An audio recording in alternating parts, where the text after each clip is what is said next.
দর্শক মন্ডলী, আপনারা যখন এরকম কাশফুলের ভিতর আসবেন, আপনাদেরকে কিন্তু অবশ্যই সাবধানতা অবলম্বন করতে হবে, নয়তো বা আপনার এগুলো কিন্তু প্রচন্ড ধারালো। দর্শক, এগুলো দিয়ে আপনার হাতের, পায়ের, মুখের, চোখের যেখানকারই হোক ক্ষতিও কিন্তু হতে পারে।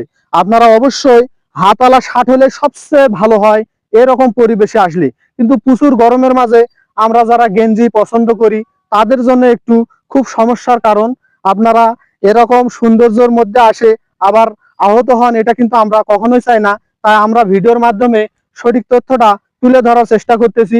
আপনারা এরকম যখন জায়গায় আসবেন অবশ্যই হাতওয়ালা শার্ট ব্যবহার করবেন, তাতে আপনারা এই সৌন্দর্যগুলা খুব সুন্দরভাবে আরো উপভোগ করতে পারবেন। দর্শক দেখুন, যেদিকে চোখ যায় আপনার শুধুই সাদা কাশফুল ফুটেছে, অসংখ্য সুন্দর ভিউ। এখানকার দৃশ্যগুলো আপনারা আসবেন, আপনারা এসে এই সৌন্দর্যগুলো কিন্তু উপভোগ করতে পারবেন, আপনাদের মন জুড়িয়ে যাবে। ফুল তোলা নিয়ে এতটাই ব্যস্ত, মানে ভিডিও করা ওনার কোনো মুডে নাই, শুধু ফুল আর ফুল। ফুল নিয়েই উনি ব্যস্ত হয়ে গেছেন। এত ফুল যে উনি কি করবেন, হয়তোবা তিনি ন্যাপ তোষব এগুলা তৈরি করবেন নাকি, আমার তো সেরকমের চিন্তা ভাবনা মনে হচ্ছে। দর্শক, এখানকার মেঘের সাথে একেবারে লক্ষ্য করুন, মেঘের সাথে কাশফুলের যে একটা সম্পর্ক আছে, এটা তার বাস্তব উদাহরণ, বাস্তব প্রমাণ। এই কাশফুল কিন্তু যখন ফোটে আপনারা আরেকটি জিনিস লক্ষ্য করবেন, যেটা আপনার শীতের বার্তাও কিন্তু আমাদেরকে দিয়ে থাকেন এই কাশফুল।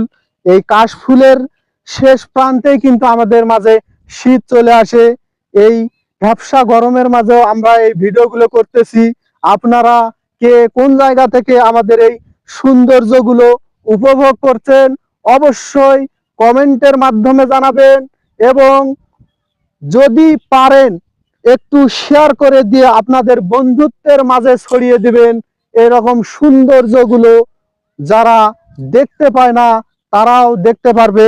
বিশেষ করে যারা শহরে বসবাস করেন তারা কিন্তু এই রকম দৃশ্যগুলো উপভোগ করতে পারেন না।